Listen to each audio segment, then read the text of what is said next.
Hey, what's going on, guys? It's Raven here with some more Arma 3 Intro to Tactics stuff. Today, what we're going to be talking about is Battle Drill 3. Sorry if you heard my chair squeak. Um, so, what's going to happen here is we're gonna leave tactically run away, if you will, if that's the way you want to word it, from a very bad situation. So it's not necessarily an ambush, but basically all breaking contact is reacting to contact, squad leader determining that it's a no bueno situation and you're not going to take that fight, and then bounding away from the enemy position until line of sight is broken or direct fires is broken. So how does it work, right? That's a key point here. So what we have here is our fire team wedge squad column. We're moving across the field. We get engaged by 3 machine gun positions, right? So what we have set up here is a Dishka and 2 PKM bunkers. So our alpha team here, they take that fire. They're probably going to get fixed in place, especially by multiple machine guns. But they're going to return fire, push out their distance, direction, description, seek cover and concealment, and return that fire. I think I already said that, but they're going to return fire, get distance, direction, description out, seek cover and concealment, and get online. So it's just react to contact, but the difference here is that instead of going forward to attack them, you're going to be going the opposite direction. So what happens with our squad leader and our Bravo element here? Because our alpha team is the ones that are mainly fixed in place, and then the spacing here is probably going to look something along the lines of this. Big old gaps, right? Our alpha team is fixed in place. Our squad leader is probably near cover concealment based off of the distance. So he's going to hear all of this up front, but he's not going to be directly engaged. And our Bravo team, they're still in a defilade, right, in this scenario. So they're not in the direct kill zone. So what's going to happen is Alpha team says they're engaged, distance, direction, description over the radio. Squad leader acknowledges, says we're going to have to break contact, directs the Bravo team to be the element of suppression. So they're going to move and offset themselves so they can become a base of fire element to suppress these enemy positions. And once they're set, they're going to be that supporting element to the alpha element for the disengagement. So once the alpha element's online, the squad leader, platoon leader, etc., is going to give a distance, direction, or terrain feature or rally point away from the movement of the element in contact. That way they can successfully get out of there with minimal or no casualties, hopefully no casualties. So if you have other elements like indirect fire, such as mortars, artillery, air, both in rotary wing or fixed wing elements, you can definitely use those to turn the tide and hit these bunkers and knock them out. But being that we're just a squad with no outside support, the break contact's probably going to be the best method of approach here. So your squad leader is more than likely going to place himself in the middle of the Alpha team and the Bravo team to support that movement. He's going to be like a mediator, basically. So the Alpha team, because they're going to be locked into the fight, when they get back there, you know, they're going to be winded and gassed, and they're the best way I can put it is they're going to be mildly upset of the situation. But the Bravo team is suppressing. They're using their grenade launcher.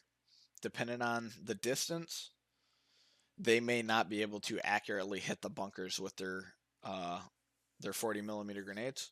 So that boils down to the individual level discipline of knowing their weapon platform, because if you're getting shot at from 600 meters away, your 320 or your 203 isn't going to reach that far.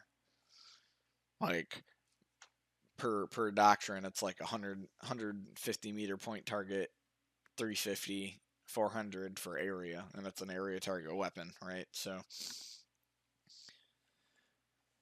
your best weapon platform here is going to be the saw and somewhat accurate fires from your M4s.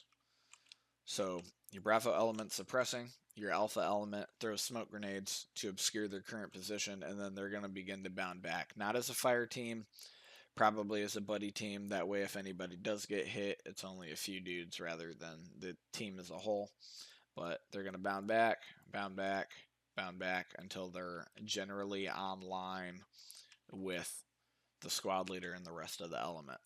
At that point, what's going to happen is your alpha team is going to become that base of fire. They're going to pick up and start suppressing while the other half of the element bounds back, and then rinse and repeat until you meet that terrain feature and you're no longer out in the open and or getting suppressed by the enemy position. So basically, in layman's terms, if you got extra stuff, it'll help you out a lot in the situation. But generally speaking, if you get spooked and you're by yourself with your squad, with your team, what's going to happen is you're going to suppress the enemy. You're going to pick an element to be the base of fire.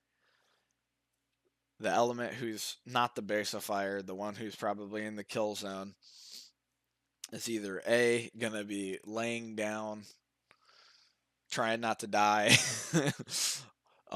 while the base of fire element gets set up to start laying hate to suppress that enemy. And once it gets quiet enough for that alpha element or that lead element to move, that's what's going to happen, is they're going to begin to bound back, right? It's a super short, sweet, and to the point battle drill. Generally speaking, it's a quick, oh crap, and then you obscure the area with smoke, and then you turn tail and hightail it out of there. That way you can live to fight another day. With the doctrine says you can utilize things such as like indirect fire and stuff. So what they say is indirect fire is 203 grenade launchers, indirect fires, and other options to screen movement. If you're close enough, you can use frags and stuff like that, but if you're coming up against a machine gun position on a elevated, you're just gonna wanna pop smoke and beat feet, suppress when you can, and beat feet out of there. That way you can live. But I hope you guys learned something today. Once again, the ATP 3-21.8, not classified. You can literally Google search it. That's what I'm using and referencing for these videos, along with my own personal knowledge. You can find that in the description below. Whole reason I'm doing this is, one, to push out info and hoping that something sticks and you guys learn things. I enjoy teaching battle drills, and my favorite thing is room clearing, because room clearing is so dynamic. But I hope you guys learned something. Make sure you guys leave a like, comment. If you do subscribe, make sure you hit that little bell icon. That way you get notified every time I upload. I'm going to continue to do these tactics videos all the way until I get to Battle Drill 14. I clicked my mouse on accident. Lost my entire train of thought. Yeah, Battle Drill 14, there it is. So what we're going to do is we're just going to possibly once or twice a week we'll do a video like this where we talk about battle drills, and then after we cover all the battle drills, what I'll do is I'll hit some more intricate things, such as like setting up an ambush from the Ranger Handbook, or I don't know, open danger areas, linear danger areas, things along those lines. But yeah, hope you guys enjoyed. See you guys in the next one. Cheers.